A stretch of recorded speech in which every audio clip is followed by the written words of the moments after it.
that led to disagreement. The first was there's a contentious clause on whether the rent should be charged in dollars or shillings. And the ministers clashed over the fact that the law itself stated that rent should actually be settled in shillings and not dollars. Many of the ministers are actually owners of property in the central business district. And for them, most of the rent in the central business district is charged based on the dollar. The reason is because the shilling is very volatile, particularly for the last 2 financial years, it's been very volatile. So the idea was that there would be an agreement in the law that the tenant and the landlord would agree on which currency they would charge that in. But of course, the Ministry of Finance says that the reason they're insisting that rent should be charged in shillings is because that helps boost the position of the shilling in the market and strengthens the currency too. But also, it avoids the fluctuation in rent areas or rent prices based on the fluctuation in the forex market. So that was the first disagreement. And the second disagreement was there was a rent cap on 500,000 Uganda shillings. That, for context, is about 150 US dollars. So the law states that rent should be on or about that much, $150. And many of the people on the floor of parliament, not just ministers, but also MPs, say that it should be left to the landlords to charge what rent amount that they want. But of course, the law in itself is seeking to regulate the kind of interaction that the landlord and the tenants have in terms of how much they pay, but also how they can be evicted from the places of dwelling. So those are the two fundamental disagreements that happened when the law was being passed. But it has since been passed with both of them agreeing to the contrary. Right. How do you think that rent cap came about? How do you think it was calculated? The rent cap was based on a previous law that we had. We used to have a law called the Rent Restriction Act, which was set in place by the colonial government.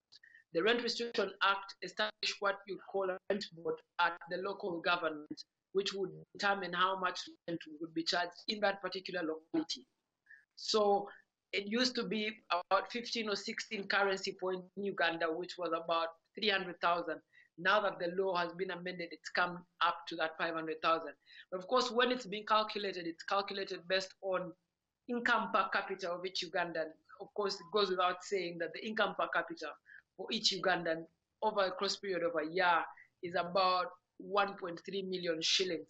So it's calculated based on income per capita, but also based on how many people are in the employment bracket and how many of them can actually afford what government would call, quote unquote, decent housing. So they're trying to get decent housing for many young Ugandans who are working in the economy.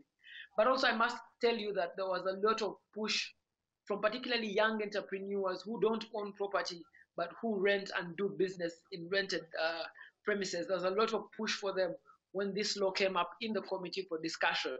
So it could also be that the lobby group of the young people who do business might have pushed the state to agree to have a 500,000 cap. Right, but what about the landlords? Do you think that their business interests are protected now? Not at all. There's actually no landlord that's happy with this agreement. And it largely comes out of history. It's because landlords have not had a governing law for a long time.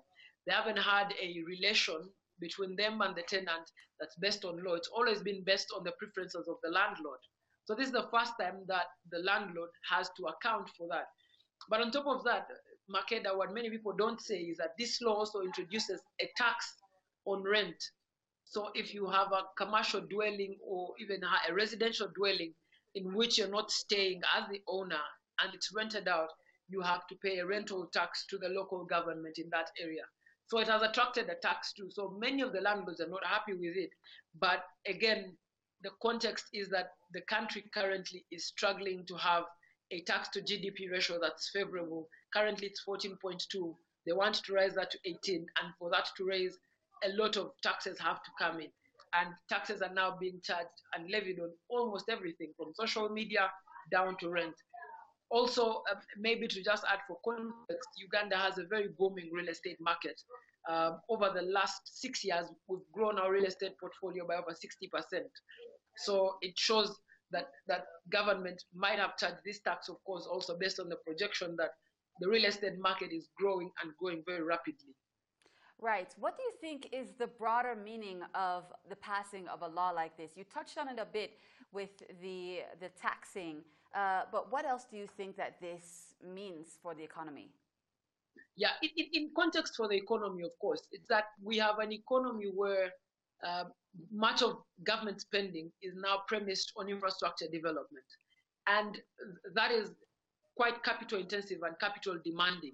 And government doesn't have places to raise revenue. Like you might already know, our stock exchange is completely institutional based and would not raise capital for government if government wanted it. And also government has intensively borrowed in the last 2 years in the local market. And that borrowing has largely affected how people can do business. So government over the last year had conversations with the IMF on how to pay back its debt, but also how to stabilize its macroeconomic stability.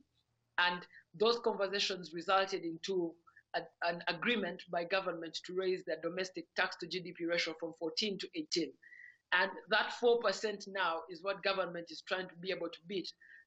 That if you raise the tax to GDP ratio to 18%, then you'll be able to pay back debt and also be attractive for more debt.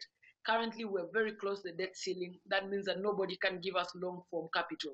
So the government is actually looking at how can we get money to run infrastructure, but also run the economy in the coming days if we don't raise our tax revenue.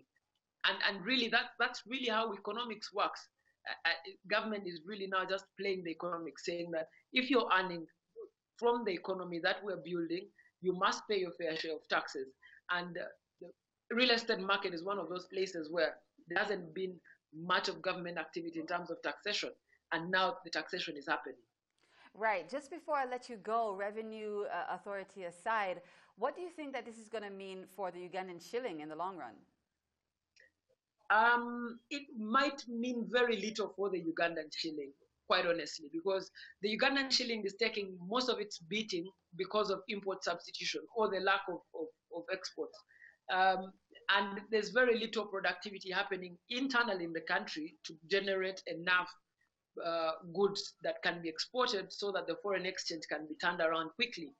So there could be a 1 or 2% change on the currency figures, but it won't strengthen the shilling in the long run. I don't think that will be possible. Already there's been very many people who've been pushing back their landlords so that they don't pay in dollars. And that pushback is now reflected in law. So I don't think that any speculator and the analysts that I've talked to currently, none of them says that this might strengthen the shilling. What it does, though, it gives the shilling a bigger boost, and it also gives productivity a bigger boost in terms of capital can actually access easy working environment, offices that are cheap to do their businesses.